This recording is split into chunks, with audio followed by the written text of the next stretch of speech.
Live from New Delhi, you're watching DD India Live, India's voice to the world. I'm Ramesh Ramachandran, coming up in the next 30 minutes. India's Prime Minister Narendra Modi highlights the country's efforts to alleviate hunger and poverty at G20 in Brazil, also calls for addressing the challenges faced by the Global South countries. Prime Minister Modi holds talks with Indonesia's President Prabowo Subianto and Prime Ministers Luis Montenegro of Portugal and Giorgia Meloni of Italy. Sri Lanka gets a new cabinet, strengthening President Dissanayike's mandate to give the country a fresh start. Dissanayike to visit India soon, confirms his new foreign minister. And reports say that COP29 reaches a fragile consensus on climate finance. Countries also urged to take up the issue at G20 Summit in Rio.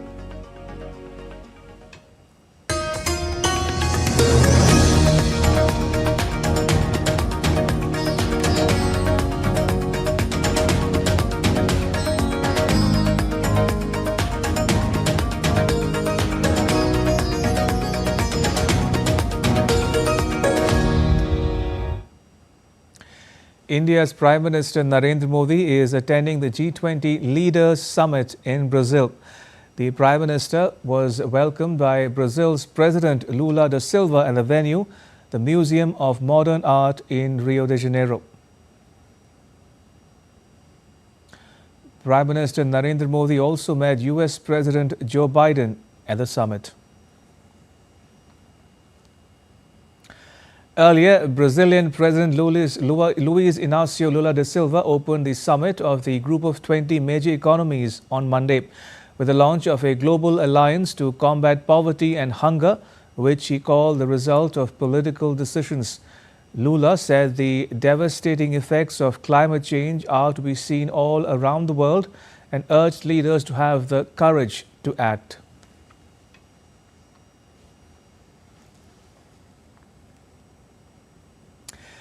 India's Prime Minister Narendra Modi addressed the G20 session on social inclusion and the fight against hunger and poverty in Rio de Janeiro, Brazil. The Prime Minister spoke about India's efforts to alleviate hunger and poverty. Sharing India's success story, the Prime Minister said the main reason for success is its approach, back to basics and march to the future. India's Prime Minister Narendra Modi addressed the G20 session on social inclusion and the fight against hunger and poverty in Rio de Janeiro, Brazil. The Prime Minister spoke on a number of issues, including India's efforts to alleviate hunger and poverty, amplifying the concerns of the Global South, push for sustainable development goals. The Prime Minister said that the people-centric decisions taken at the G20 Summit in New Delhi have been taken forward during Brazil's presidency. The Prime Minister expressed satisfaction over prioritizing SDG goals. The Prime Minister said that India focused on inclusive development, women-led development, and youth power and gave wings to the hopes and aspirations of the Global South. The Prime Minister noted that it is clear that one Earth, one family, one future is as relevant at this summit as it was last year. The Prime Minister also shared India's experiences and success stories. He said that over the last 10 years, India lifted 250 million people out of poverty, while over 800 million people are being given food grains free of cost. 550 million people are benefiting from the world's biggest health insurance scheme.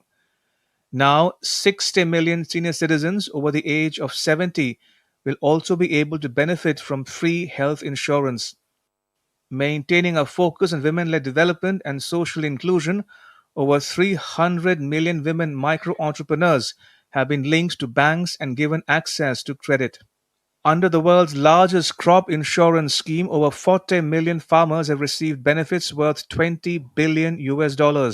Under the farmer scheme, assistance worth over $40 billion has been given to 110 million farmers. Institutional credit worth $300 billion is being given to farmers. India is not only ensuring food security but also focusing on nutrition. The Saksham Anganwadi and Nutrition 2.0 campaign, which is an integrated nutrition support program, focuses in particular on nutrition for pregnant women, newborn babies, children under the age of 6, and adolescent girls. Through the midday meal scheme, special attention is also being paid to the nutritional needs of school going children. The Prime Minister said that India is also contributing to global food security. India provided humanitarian assistance to Malawi, Zambia, and Zimbabwe recently. The Prime Minister noted that the main reason for our success is our approach back to basics and march to the future. PM Modi remarked that we have focused not only on natural farming and organic farming, but also on new technologies. Besides, India also focused on sustainable agriculture, protection of the environment, nutrition, and food security by promoting Shri Ann or millets. India developed more than 2,000 climate resilient crop varieties and has started the Digital Agriculture Mission. India's digital public infrastructure enables social and financial inclusion. Besides, India created a new model for inclusive development that strengthens the weakest link with the aspirational districts and blocks project. The Prime Minister also said that India supports Brazil's initiative for a global alliance against hunger and poverty. This is an important step towards the implementation of the Deccan High Level Principles for Food Security adopted at the New Delhi Summit. The Prime Minister also highlighted the concerns of the Global South, saying that the countries of the Global South are most adversely impacted by the food, fuel, and fertilizer crises caused by global conflicts. He said that discussions can only be successful when we keep in mind the challenges and priorities of the Global South.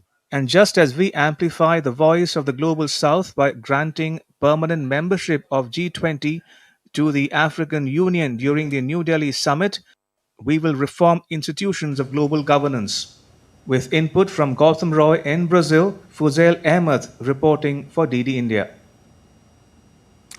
On the sidelines of the G20 Summit, Prime Minister Modi held bilateral talks with Indonesia's President Prabowo Subianto in Rio. The Prime Minister said on social media platform X that this year is special as we are marking 75 years of India-Indonesia diplomatic relations. The Prime Minister said talks focused on improving ties in commerce, security, healthcare, pharmaceuticals and more. Prime Minister Modi also held talks with his Portuguese counterpart Luís Montenegro. The Prime Minister said on social media platform X that he had a very good meeting with Prime Minister of Portugal Luís Montenegro. India cherishes the long-standing ties with Portugal. The Prime Minister said that talks focused on adding more vigor to the economic linkages. Sectors such as renewable energy and green hydrogen offer many opportunities for more collaboration. The leaders also spoke about strong defense relations, people-to-people linkages and other subjects. Prime Minister Modi held bilateral talks with Italy's Prime Minister Giorgia Meloni on the sidelines of the G20 Summit. The Prime Minister said that talks centered around deepening ties in defense, security, trade and technology. The leaders also spoke about how to boost cooperation in culture, education and other such areas. India-Italy friendship can greatly contribute to a better planet. Mr. Modi held talks also with Norway's Prime Minister Jonas Gahr Store on the sidelines of the G20 Summit in Brazil. India's ties with Norway have strengthened in recent years, particularly in sectors such as oil and gas, renewable energy, shipping and technology sharing. The two nations, which established diplomatic relations in 1947, continue to collaborate on research, including in Arctic studies, with India serving as an observer state in the Arctic Council. Now, the world's leaders are in Rio de Janeiro for the G20 Leaders Summit, where discussions on climate, trade and global security are dominating the agenda. With high stakes, degrading climate and rising tensions, decisions taken here could shape the future of the world. Take a closer look at what's on agenda at the summit begun. All eyes are now on Rio de Janeiro as the G20 Leaders Summit kicks off on Monday. Over the next 2 days, the leaders of the world's largest economies will meet to tackle critical issues from poverty alleviation and combating hunger to institutional reforms, aiming to shape the future of our planet. The G20 nations represent 85% of the global economy and are key contributors to multilateral development banks. Leaders will focus on themes like climate finance, trade, and international security. Decisions made here will have a ripple effect on billions of lives worldwide. Climate change remains a contentious topic at the summit. Diplomatic tensions flared over global warming, with sources indicating that G20 nations reached a fragile consensus on climate finance, a point that has eluded recent UN talks in Azerbaijan. As the COP29 summit in Baku works on mobilizing climate funding, G20 leaders in Rio hold the critical financial tools needed to address the crisis. And I have come to Rio with a simple message. G20 leaders must lead. And G20 countries, by definition, have tremendous economic clout and they yield massive diplomatic leverage. They must use it to tackle key global problems. On Saturday, UN climate chief called on G20 leaders to prioritize climate finance, urging them to increase grants for developing nations and advance reforms in multilateral development banks. Amidst these discussions, US policy under President elect Donald Trump casts uncertainty over trade and security.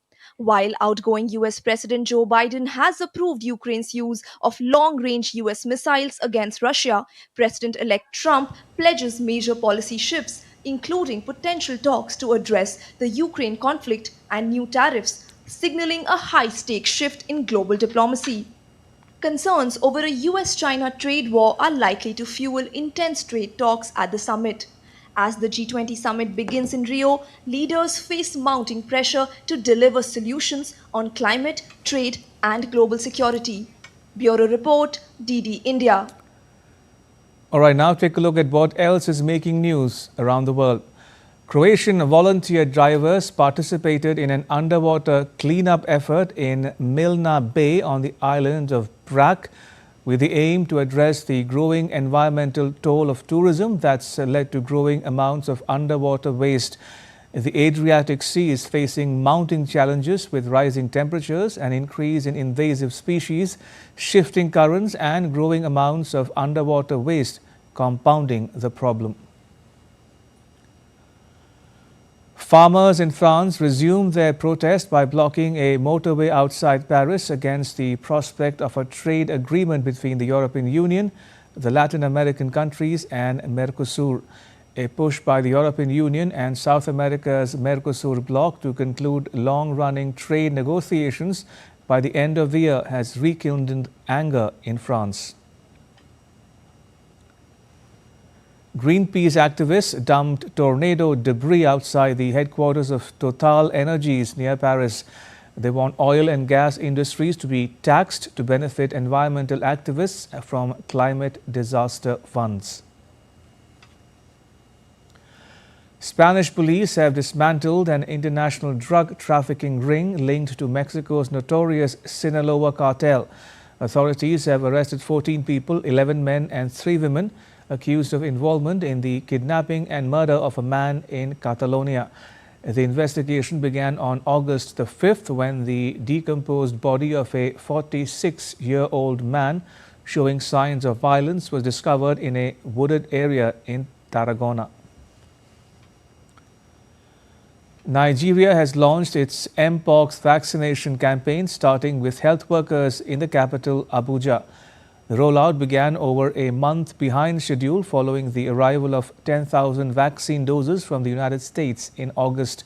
This comes after the World Health Organization declared Mpox as a global public health emergency for the second time in 2 years. And still to come on DD India Live. U.S. envoy expected in Beirut in a bid to advance ceasefire. And India is projected to be the fastest growing economy among G20 countries with a 7% GDP growth rate expected for 2024.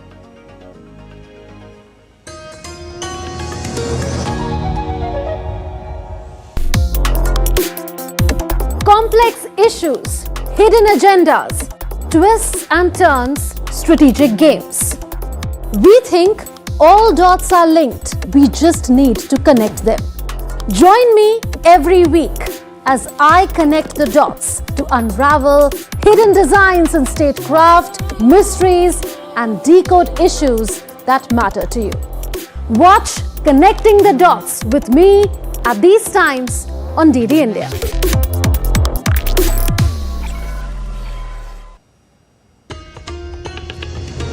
You're watching DD India Live. I am Ramesh Ramachandran.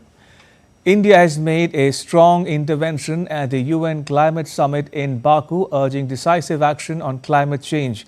Highlighting urgent priorities, India called for barrier-free technology transfer, equitable climate finance, stronger international cooperation and mutual trust. DD India's Tapas Bhattacharya has more. In a decisive intervention at the 2024 annual high-level ministerial roundtable on pre-2030 climate ambition, India has emphasized bold steps to combat climate change at COP29 in Baku, Azerbaijan. Representing India, Leena Nandan, Secretary of the Ministry of Environment, Forest and Climate Change, highlighted alarming facts from the 2024 NDC synthesis report. She warned that 86% of the global carbon budget for 2020-2030 is on track to be used up, underscoring the urgency for decisive action. India outlined a 4-point agenda to drive global climate action.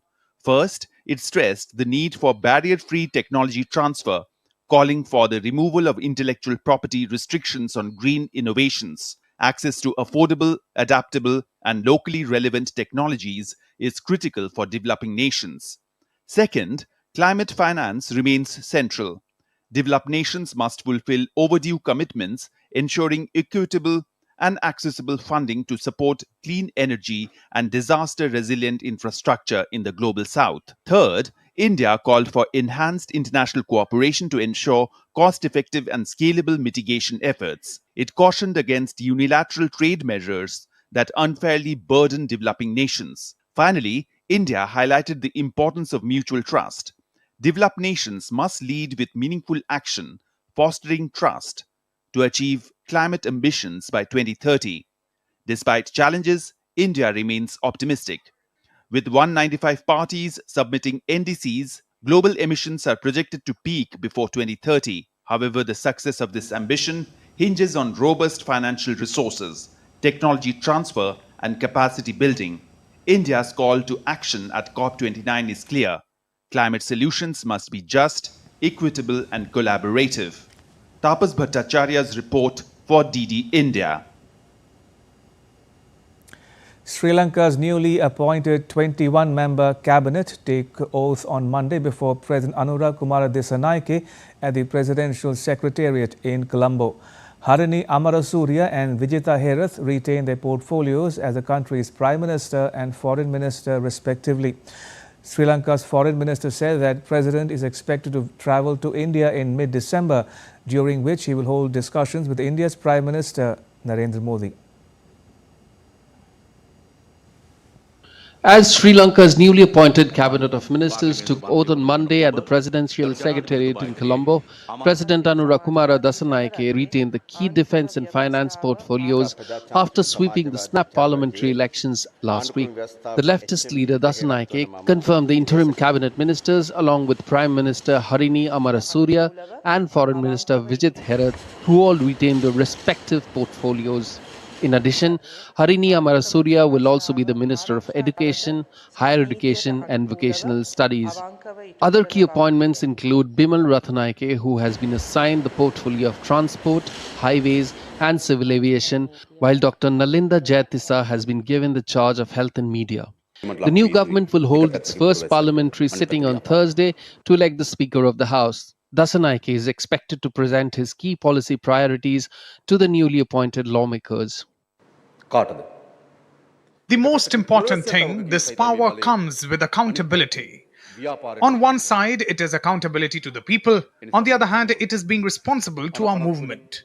Therefore, whatever power that was given to us, whether in the constitution or by law, when we use this power, we must be responsible to the people and the movement. Meanwhile, India's External Affairs Minister Dr. S. Jaishankar has congratulated his Sri Lankan counterpart Vijitha Herath on his reappointment. With Ahmed Muin Faruqi, Ayushi Bhatnagar for DD India. The US decision to authorize long-range Ukrainian strikes could help Kyiv defend the foothold in Russia's Kursk region so that it may have leverage in any war talks. But analysts feel this little is too late to change the course of the war. The Kremlin called the US decision reckless. Russia has been warning the West that such an escalation would raise the risk of a confrontation with NATO. This report gives us the view from Europe. As the Russia-Ukraine conflict nears its 1,000th day, both sides continue to engage in fierce military operations, while global diplomatic efforts intensify to address the escalating crisis. The prolonged war has become an increasingly complex and multifaceted battle with no end in sight. As military engagements continue, support for either sides is building up. European Union Foreign Policy Chief Josep Borrell has expressed hope that EU members could soon agree to allow Ukraine to use arms to strike inside Russia. I've been saying once and again that Ukraine should be able to use the arm we provided to them in order to not only to stop the arrow, but also to be able to hit the Arcus. I continue believing this is what has to be done. I'm sure it will be discussed once again. I hope member states will agree on that, and if not, anyone will do whatever they believe is according with the need to support Ukraine. Amidst shifting dynamics, German Foreign Minister has emphasized that there is no change in Western strategy. That is why we are providing even more and more intensive support in the defense of peace in Ukraine, above all in air defense. And that is why the decision from the American side, which I would like to emphasize, is not a rethinking, but an intensification of what has already been provided by other partners. It is so important at this moment. Meanwhile, in response to the US President Joe Biden's move to allow Ukraine to strike deep into Russia with long-range American missiles, Russian lawmaker Maria Butina denounced the decision and warned that it could lead to a third world war. Amidst the ongoing military action, Russian President Vladimir Putin met with Yevgeny Balitsky, the Russian-installed governor of the Moscow-controlled Zaporizhia region in Ukraine. The meeting took place at the Kremlin just hours after the US announcement regarding the missile strikes. If such a decision has been made and conveyed to the Kiev regime, then this means a qualitatively new round of the escalation of tension. This is also a qualitatively new situation from the standpoint of US involvement in this conflict.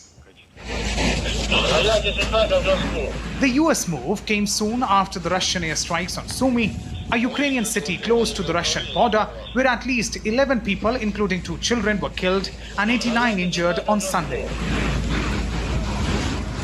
Another Russian missile attack on Monday killed 10 people and wounded 44 in Ukraine's Black Sea port of Odessa. Rahul Upadhyay's report for DD India. A senior Lebanese official confirmed on Monday that a US envoy is set to visit Lebanon on Tuesday for discussions on a potential ceasefire between Israel and Hezbollah. The visit, led by White House envoy Amos Hochstein, is expected to build on a US ceasefire proposal submitted to Lebanon last week. However, the visit has not yet been officially confirmed by Washington, D.C. As far as Beirut is concerned, it is reportedly supportive of Washington, D.C.'s efforts to bring an end to the conflict, but the Lebanese government is seeking revisions to a proposal on how to monitor a potential truce. Finland is hosting its first large-scale NATO artillery exercise since the Nordic nation joined the military alliance last year. On the second day of NATO artillery exercise, Finnish and British troops practiced live fire drills using K9 tanks and Archer cannons. This exercise marks the first time NATO allies are practicing artillery fire at a large scale on Finnish soil. The director of military exercise said that the aim of this exercise is to train and develop interoperability within the alliance. The aim of this exercise is to train and develop interoperability within the alliance concerning artillery units, how to direct fire, how to shoot. Right, let's get you some latest visuals, this time again from the G20 Summit between the leaders of India and France. These are the visuals coming to you from Rio de Janeiro of a bilateral meeting between India's Prime Minister Narendra Modi and the President of France, Emmanuel Macron. The meeting took place on the margins of the 19th G20 Summit currently on in Rio de Janeiro. Right, if you're just tuning in, we are getting you the latest visuals of a bilateral meeting between the leaders of India and France on the margins of the ongoing G20 Summit in Brazil.